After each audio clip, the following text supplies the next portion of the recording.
about the Kano Emirate Tussle because that's also trending. Don't forget our wedding. Now, Femi, sorry, what the wedding is tomorrow.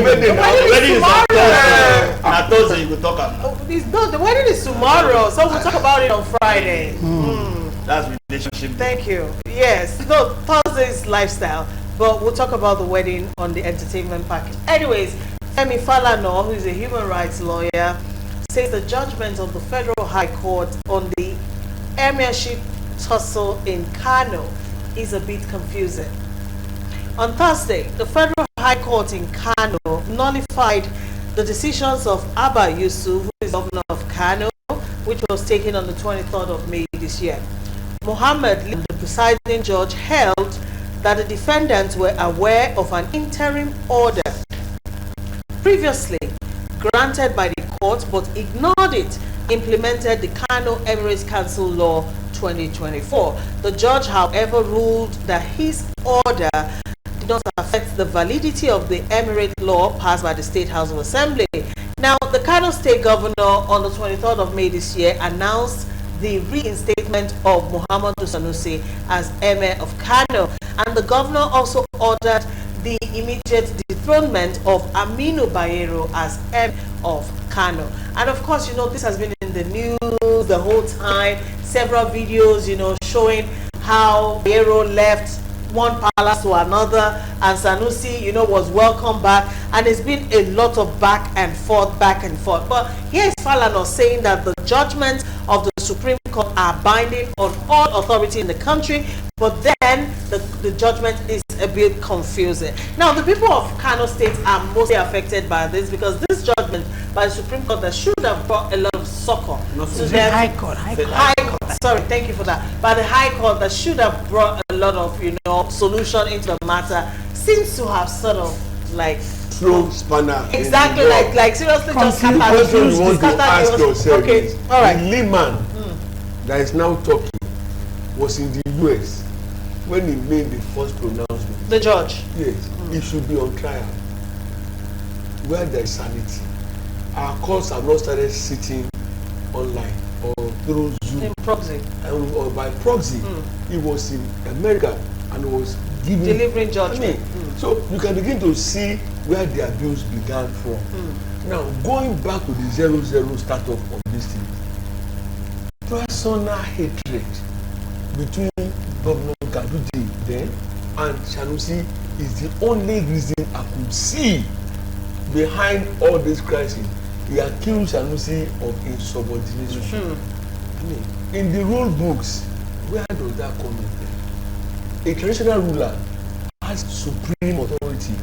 We call them Allah, that is second to God in authority over and above elected people. Elected people have tenure. They have no tenure. Only death can take them off their seats. But it's not so anymore. No, wait. If we go deeper into that, it will be another program. Yes, because a lot of state governors are. Thank you. That's what I'm saying. So again, chieftaincy title is a state affair, and besides, local government chairmen are responsible for approving, not even governor. So, except where there is issue of fundamental human rights violation, as in this case, which is a federal matter. Isn't there a violation of human rights in this Sanusi case? Yeah, I'm asking. So you and I are not a judge. I can't decide on that. It's left for the judge and of course the lawyers, both the defense and the other one, you know, to argue that out. But the truth is, they are messing up Kano Emirate Council. Kano is a very volatile state. The record of protests, violence, there's so many. And why? It harbors the largest number of Almajiri and of course the greatest number of absolute children in the north.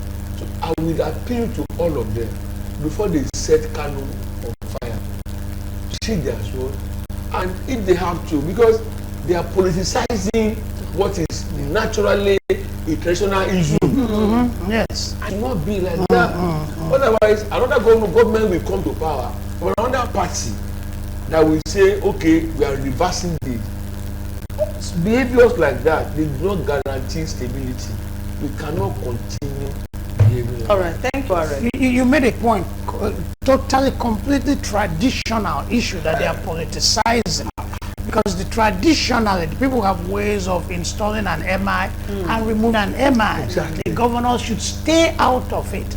The thing is that the MI is reign, but lack political power. In short, they don't rule. Okay? So they are cultural icons, but they lack political power.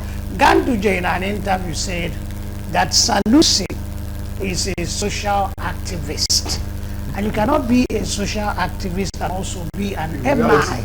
So that when you are an MI, there are things you do not say. There are certain behaviors that are not expected of you. And if you do not stick to being an MI and behaving like an Such MI, as being vocal on state affairs. But is that totally wrong? I've been critical. that's I'm quoting, I'm critical of the government. Is that, yeah, I that's what understand. Ganduje Yeah. said. That was why he removed Sanusi. Okay, now Sanusi is being restored. First of all, like you rightly said, is the court that will handle it is state court, not federal court. And what this guy did, Lama, is confusing. He says the act of the governor is wrong, but the law by the legislature is right. And the governor acted in accordance to the law enacted by the legislature. So how can the law be right and the effecting of the law be wrong? So the bottom line is that it's about personality clash. Thank you, Mr. But let them Obama. stay out of it and let the tradition take its course. All right. People post it. You see, I've always said, this is the only country that when you belong to a party, nothing happens to you. People like Ganduje are supposed to stand trial.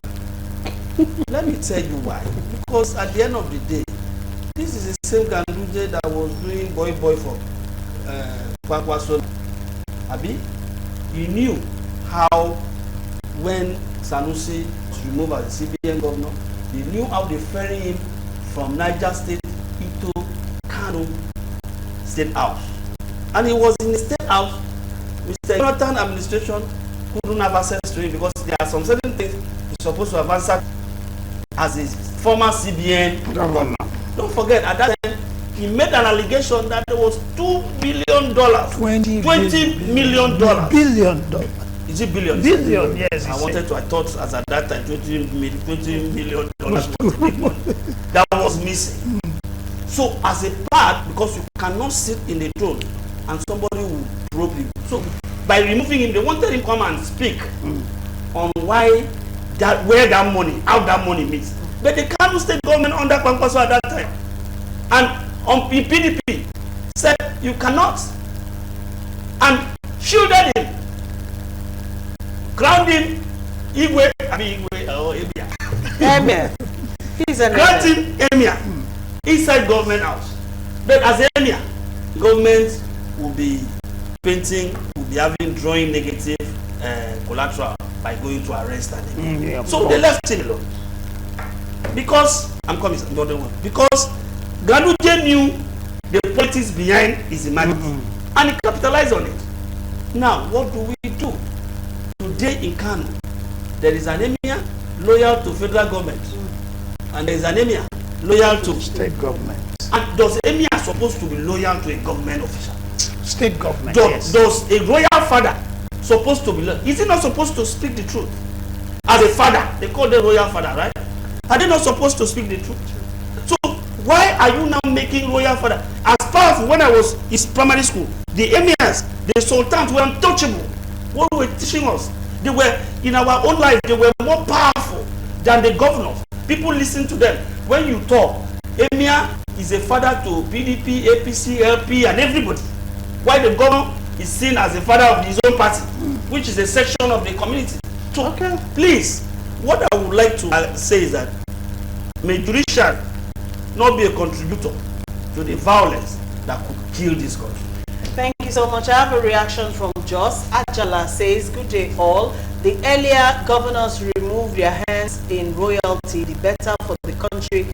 If not, it will cause war one day.